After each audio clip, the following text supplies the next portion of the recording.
Yo, what's up, YouTube? This your boy Vaughn B, and I saw an article that got me thinking about the future of gaming a little bit. It talks about AI, and with them putting Darth Vader AI chatbot into Fortnite, it made some interesting, gave me some interesting ideas about what the future could bring.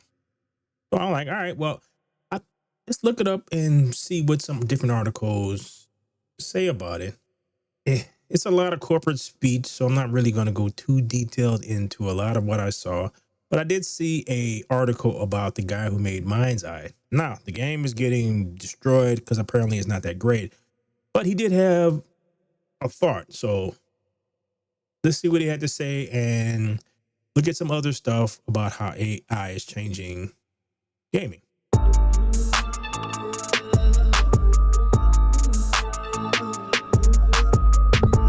All right. Well, the article is on Game Rant, and as you can see, the title is, well, he's quoted as saying, "There will never be a replacement for human ingenuity and creativity," which is true.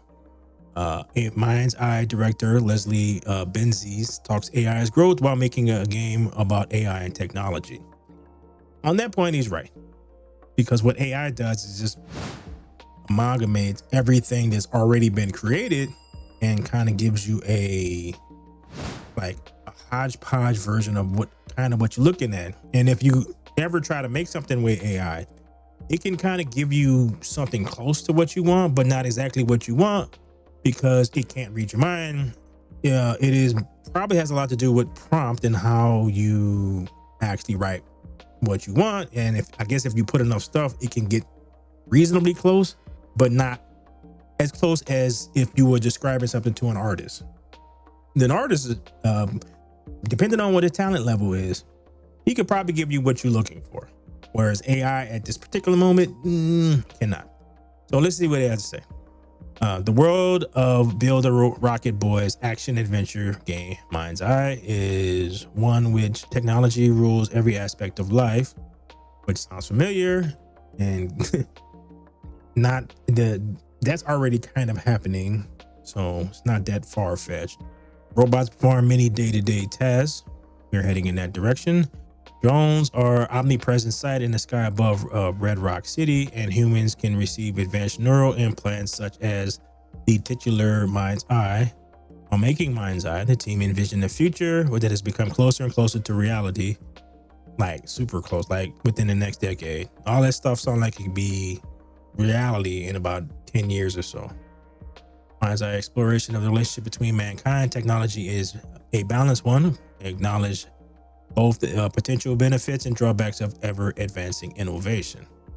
The innovation part is kind of a stretch, innovating in certain aspects, but we are going backwards in a lot of others. It's like given how the younger generation is tied into this stuff, they're not really getting all the tools you need to be that creative because they're not actually being made to think on their own. And further and further we get into this, it's looking like they're unable to think or do stuff really without technology. Whereas when I was younger, you kind of had to figure this stuff out. Yeah, they had calculators and whatnot, but a lot of stuff you had to do the hard work and figure it out yourself. And given how the ease of which everything is nowadays, that's getting harder and harder. We're interested and intrigued by all forms of technology. The AI is obviously the forefront of our minds. The director told Game Rant. He explained that the team had to come up with many of his ideas years before the advent of AI, such as companion drone that accompanies the protagonist, Jacob Diaz, on this journey, and has been both surprised and excited to see some of their ideas become reality. Yeah, did you really come up with that stuff? I think if you paid attention to where technology was heading, you kind of knew this was heading like going in that particular way. He's explained the Mind's Eye relationship with the ongoing advent of AI as a boom for the game. He said, "We have conceived ideas many years ago, which at the time felt very future forward. So it's been interesting to watch in real time how those technological advancements are becoming an integral part of our culture, which just makes our story feel all that more relevant. Granted, apparently the customers didn't really think so, so that's a whole different thing. While there are many ways technology benefits the lives of Red Rock's inhabitants, as far as the game goes, it also brings conflict. Red Rock is the site of power struggle between tech genius Marco Silvia and power-hungry mayor Shiva Vega. So Mind's Eye takes a more optimistic look at the technological future. While Benzies acknowledges that the technology is not without dangers, such as enabling Sylvia's economic dominance, which is an actual real threat, giving how with the real ID, there's like a whole bunch of stuff if you pay attention. Yeah, this is near future type stuff that's happening like now. There are opportunities to have some fun with this. Of course, Benzies also acknowledged that artificial intelligence, which plays a major role in Mind's Eye, is currently the topic of frequent discussions as its influence in the modern world and the video game industry grows. It wasn't when the team started the game, but ultimately Benzies is cautiously optimistic about the future of AI, saying, human beings have always invented tools that have assisted them in creating greatness. Every time there is a massive shift in technology, there is a fear that humans will be replaced. It has happened with the calculator, the computer, and now it's happening with AI, and there will never be a replacement for human ingenuity and creativity. It was probably true with the technology of the past, because the calculator cannot think for itself, nor does your computer. Your computer can give you answers and whatnot, but it's not actually figuring this stuff out. And we're not that far from you being able to have a actual conversation with AI. That's a whole different ball of wax. I saw like an article that kind of touches on that. It's on App Inventive. So it's a lot of stuff. This is like I said, this is a lot of corporate speak. So this is kind of what they are looking for, different types of AI gaming, yada, yada, yada. All right, so use case in AI in the gaming industry, non-player characters. It is, I guess the example you can give is the Darth Vader thing, where you can have a conversation with Darth Vader and he will use James Earl Jones' voice in which to say stuff back to you, which in itself could be interesting. But the thing about games that is slowly disappearing is the person who is a gamer is making a game to tell you a story. Now, when you have all this randomness in the game, yeah, you can, each individual person can get their own, like, you can get their own take on the thing, but you don't get like The Witcher, you know, where it's an actual story written from beginning to the end, takes you on a journey. It's like Star Wars, all the great movies and books and all that take you on a journey. And the journey that you're being taken on is personal to the person who wrote it, who wrote the story. And when you get into this kind of stuff, that slowly takes it away, you know? And you're not going to get that. The sad part is the younger generations are not going to know what they are missing. So and that's how all this stuff is going to disappear. So the next 10 years is going to be interesting. But then like the next thing is like image enhancements and AI upscaling. Again, double-edged sword. Yes, you can take your old Dreamcast game or Nintendo, like regular Nintendo game, and blow it up on your 4K television. Great. But when it does that, and if it makes it look better, is it going to take away some of the charm of it? Because a lot of the charm is based off and this is why so many people are into retro games, is the charm of it is factored into its old technology type stuff, the way that it looks, the way that it sounds. So if you're able to clean up the sounds and clean up the visuals, it won't look like the game that you remember. It'll be something different. That's why, like, a lot of times I would much rather play the old game and not really get into the enhancement type stuff. Like procedural content generation, that kind of goes back to what I was saying before, is you don't get to go on the journey that someone is telling you. There's something about humans and sitting around and listening to someone tell them a story. And that's what the video games and movies and books and all that stuff and plays and yada yada are all about. Once you get to the point where it is unique to you, you're no longer experiencing that story, that you can also have other people experience that same story, and then y'all can compare notes and see how much you enjoyed it or how much you didn't enjoy it. And when you get to it just making stuff like random maps, random whatever, you won't have any shared experiences anymore, which is not a good thing.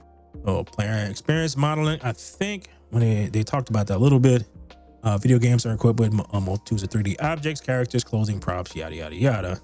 Running these game as a complex and time-consuming task, requiring huge investments and resources. AI can be a game changer here. Using AI in PCG, procedural content generation. Game developers can craft richer, more diverse worlds, simplifying the complex process of game asset generation at an accelerated rate to meet the user's demands. Moreover, AI can also generate interactive narratives based on past storylines. Yeah, like I said before, you won't get the journey that someone else has created. You're gonna get something that's just, yeah, it's gonna be unique to you, but you won't get the shared experience anymore because your game will be different from somebody else's game. I'm not really feeling that. The data mining stuff, that's pure corporate nonsense.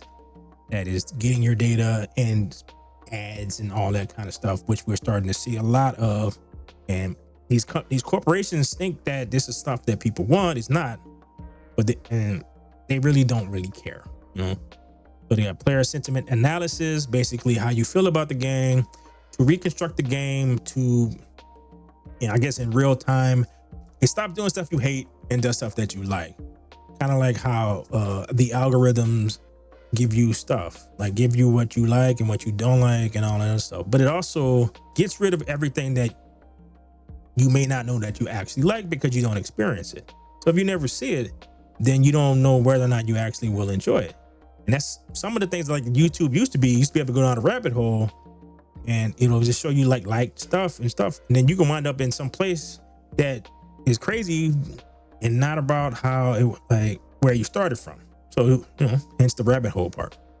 Like cheat detection in multiplayer games. I'm trying to remember how they did that in the past. Like, I think the more tools you create to block this kind of stuff, the more tools are created to do this kind of stuff.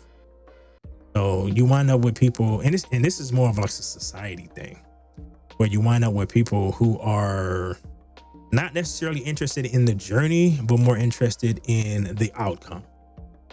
So they don't really care about achieving the dopamine hit when you beat a boss. They just want to be able to tell people that they beat the boss. And again, it takes away from the shared experience of how games used to be. Like none of this stuff. And when you just look through all this stuff, it doesn't really help. So the next two are testing and debugging and virtual assistants. All of this stuff takes away from the shared gaming experience. And the way technology works is that the younger generation doesn't know what they're missing. Like people have very fond memories of the original Mario, like on the Nintendo. It was the same. Every time you played it, you played the same levels, and it was about trying to get through as quickly, like see how quickly you can get through each level, and then you can have this discussion with your friends about how they did on that. So when you get into all of this stuff, that is going to go away. And these people think that this is a good idea, and it's just it's like the same thing. So the non-player characters, again, and one of the things that one of these articles brought up was you will have a very unique experience about going, say like it's a RPG, you go into the shop, and the person, because it is controlled by an AI, they will act and talk like an actual person, which in the abstract is cool. But again, games are about a shared experience, and the deeper you get into that stuff, you will get rid of the shared experience. I hope that this dude is right, that the future is not as hazy as I'm leaning towards, but so many people don't really care. Like they want the cake, but they're not really that interested in how the cake is made. Sometimes you need the uniqueness of stuff. And again, like you said, you human ingenuity and creativity. But a lot of people don't really care about that. They just want the product. So please like, share, and subscribe. And if you have any thoughts on what I said, please comment down below and let me know what you think. All right, later. Peace.